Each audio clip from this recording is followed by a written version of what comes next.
ಹೊಳಲ್ಕೆರೆ ಪಟ್ಟಣದ ರೈತರಾದ ಅಡುಗೆ ಭಟ್ಟರು ವಿ ನಾಗರಾಜ್ರವರ ಬಂಡೆಮನ ದೇವಸ್ಥಾನದ ಪಕ್ಕದ ಕಣದಲ್ಲಿ ರಾತ್ರಿ 11:50ಕ್ಕೆ ಆಕಸ್ಮಿಕವಾಗಿ ಬೆಂಕಿ ತಗುಲಿ ಸುಮಾರು 1.30 ಲಕ್ಷ ಮೌಲ್ಯದ 6 ಲೋಡ್ ಬೆಂಕಿಗೆ ಆಹುತಿಯಾಗಿವೆ.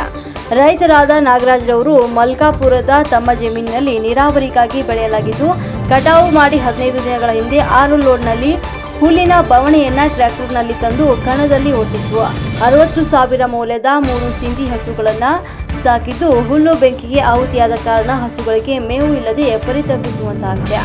ರೈತ ನಾಗರಾಜ್ ಸಾಲ ಮಾಡಿ ಹಸು ಮತ್ತು ಶೆಡ್ ನಿರ್ಮಾಣ ಮಾಡಿದ್ದಾರೆ.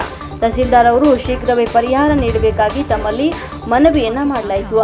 ಸಂಘದ ಅಧ್ಯಕ್ಷ ಸಿದ್ದರಾಮಪ್ಪ, ಪ್ರಧಾನ ಕಾರ್ಯದರ್ಶಿ ಅಜಯ್ ಕೆಎನ್, ನಿಕಟಪೂರ್ವ ಅಧ್ಯಕ್ಷ ರಂಗಸ್ವಾಮಿ, ಬಿಎಸ್ ಶಾಂತಪ್ಪ, ತಿಪ್ಪೇಸ್ವಾಮಿ ಮತ್ತು ದರ್ಶನ್, ಲೋಕೇಶ್, ರಘು, ಬಸಣ್ಣ, ಸಣ್ಣಕ್ಕಿ, ರುದ್ರಮ್ಮ ಮತ್ತಿತರರು ಒಂದು ಸಂದರ್ಭದಲ್ಲಿ ಭಾಗಿಯಾಗಿದ್ದಂತ ಹುಲ್ಲಿಂಬಡಿಗೆ ಇದಕ್ಕಿದ್ದಂಗೆ ರಾತ್ರಿ ಒಂದು ಆಕಸ್ಮಿಕ ಬೆಂಕಿ ತಗಲಿ ಮೇಲೆ ಹಾಕಿರ್ತಕ್ಕಂಥ ಹೊಸ ಸೀಟ್ ಆಗಿರ್ಬೋದು, 5 ಲೋಡ್ ಹುಲ್ಲಾಗಿರ್ಬೋದು ಎಲ್ಲ ಕಿತ್ತಾಗಿತ್ತು. ಈ ತರ ಸುಟ್ಟು ಎಲ್ಲ ಇದಾಗಿತ್ತೆ.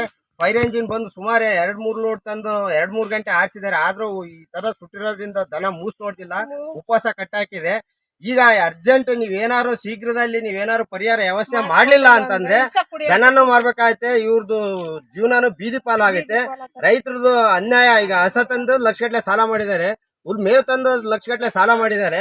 ಈ ರೈತ ಬದುಕೋದೇ ಕಷ್ಟ ಆಗೈತೆ. ಆದಷ್ಟು ಬೇಗ ಏನು ಪರಿಹಾರ ಬರುತ್ತೋ ನಮ್ಮ ತಹಸೀಲ್ದಾರ್ ಆಗಿ ದಂಡಾಧಿಕಾರಿಗಳಾಗಿರ್ಬೋದು, ಇದಕ್ಕೆ ಸಂಬಂಧಪಟ್ಟ ಅಧಿಕಾರಿಗಳಾಗಿರ್ಬೋದು, ಇನ್ನೊಂದು 2-3 ದಿವಸದಲ್ಲಿ ಪರಿಹಾರ ವ್ಯವಸ್ಥೆ ಮಾಡಿಕೊಟ್ಟು ಈ ರೈತಾಪಿತನನ ಮುಂದುವರ್ಸಕ್ಕೆ ದಾರಿ ಮಾಡ್ಕೊಡ್ಬೇಕು ಅಂತ ತಮ್ಮಲ್ಲಿ ಮನವಿ ಮಾಡ್ತಿದ್ದೀವಿ. ಹೊಳಲ್ಕೆರೆ ರೈತ ಮುಖಂಡರು.